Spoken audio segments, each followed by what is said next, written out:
Welcome back to Meeravani YouTube channel. మీ doctor Sundari ప్రేక్షకులకు నమస్కారం. మనం ఏదైనా ఆపదల్లో కానీ కష్టాల్లో కానీ ఉండి మనకి ఏ నిర్ణయం తీసుకోవాలో దిక్కుతోచని పరిస్థితి ఒక్కోసారి ఏర్పడుతుంటుంది. అంటే మనకి మార్గం మూసుకుపోయినట్టుగా ఏ పని చేస్తే ఎలా కలిసి వస్తుందని కూడా తెలియదు. మనసంతా చాలా బలహీనంగా ఉండి ఏం చేయాలి అని తోచని స్థితిలో కనుక మనం ఒక్కసారి శ్రీరామ జయమంత్రాన్ని కనుక పఠిస్తే కనుక చాలా అనుకూలమైన ఫలితాలు ఉంటాయి. ఇది మనకి సుందరాకాండలో ఆంజనేయ స్వామి లక్ష్మణ్ణి సుగ్రీవుడిని కీర్తిస్తూ సీతమ్మకి నమ్మకాన్ని కలిగించి లంకాదహనం చేసినప్పుడు ఆనందంగా తన స్వామి వైభవాన్ని కోరుతూ పని పూర్తి చేసుకునే అద్భుత మంత్రం ఇది.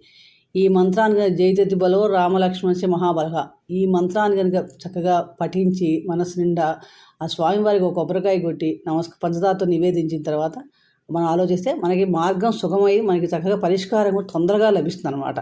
కాబట్టి తప్పకుండా నమ్మకంతో చేయండి.